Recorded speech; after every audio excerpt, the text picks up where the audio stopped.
Good afternoon, everyone, and welcome to this Gemba 360 Back to Basics training session.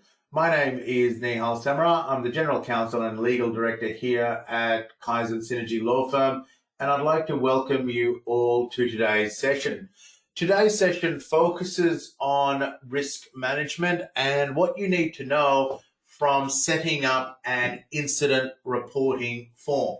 Now, what I mean by that is, obviously, we are going to look at the incident reports within the Gemba dashboard. You can see one example right in front of you. If I click on the incident, the risk management button, it'll bring up these forms that you can see here.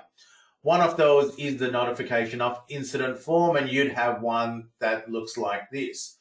What I did want to really show you today was how to actually set up the admin controls. So generally on this, you would have a team that manages and looks after incident reporting within your agency.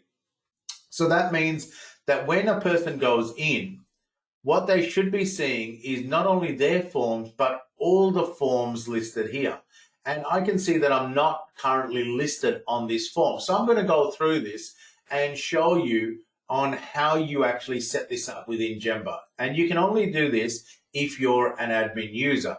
So where I'm actually going to go is under the menu bar, and I'm going to go to Organization Profile. Now, the Organization Profile actually drives a lot of the forms that I can see here. So let's go in and have a look at this. So the first thing I'm going to do is set up my group and team. And so I go to groups and teams. Now on this, let's say I've got a team that specifically looks after the the incident reporting form. So in this case, I'm going to create, and I'm just going to simply call this team the incident management team, okay? And you can call it anything you like. So, but in this case, I'm going to call it the incident management team. So I'm going to go in here. Now what I'm going to do, now that I've created this team, is add the people that I actually want to be able to view all of the incident forms. So in this case, I've only got one user here, which is our demo site, and I can click on Save. But you can select as many people as you want from within your agency to be able to do this. Now, what does this do? Well, firstly, it actually brings up who's part of that incident team. And so I've created this. Now what I need to do is give this team permission. And where I can do that is by going to Form Access and Admin. So if I click on Form Access and Admin, I get a list of all of the forms that I can see here. Now, all of these forms, just to show you, are all of the forms listed in my dashboard that I can see. So in this case, I'm going to go to the notification of incident form.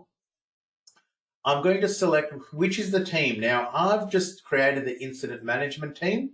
And so now I've got the team listed and the form administrator. Now, the form administrator is usually the person that has the administrative obligations to manage that particular form. In this case, it's the incident form. So it could be your OH&S coordinator. It could be the person that actually is the key contact for this. So I'm just going to select ourselves and going to click on Save. Now, what does that do? Well, what that simply does is when I go to the incident form under the risk management button now, what I can see now is this section here, the all forms and archived forms. And you can see those two tabs now. These two tabs have now appeared.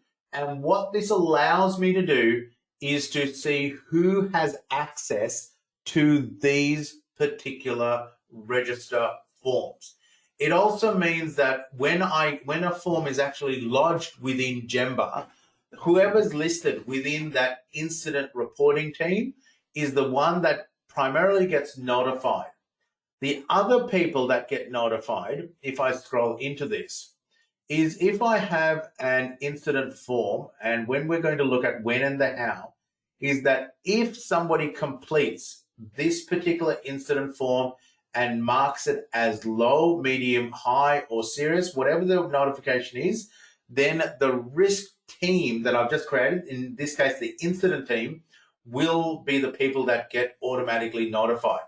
In addition to this, what we also see is that if I select medium, high, or significant, then my line manager will also get immediately notified about the incident form. So let me repeat that. If I select one of these here, obviously the incident team that I've selected, that I've created and selected, will get notified. But also, when I select this, my line manager will also get notified. And my line manager has essentially a number of days to action this. Now, if I select that it's medium, then it's 8 to 14 days that you can see here. If it's serious, it's 1 to 7 days. And if it's high, then they've got to action it on and within this particular 24-hour window. So when we look at the incident reporting, this is actually a really important section just to be across. Firstly, you can control who sees the incident forms by actually creating the team, and this will give you access to see all the forms and then archive, and we'll actually do this next week. But also, when a person actually lodges an incident form, depending on what they select, will drive when and how my line manager gets notified and how long, importantly, they have time to action this directly. So that's what we really wanted to cover off today, to cover off and show you what happens when you lodge an incident form and who has access to it. If you do have any questions, then please reach out to us on our 1300 360 360 number, or you can email us directly at gemba360.com. Thank you everyone for joining us today. Stay safe and we'll see you next week. Bye for now.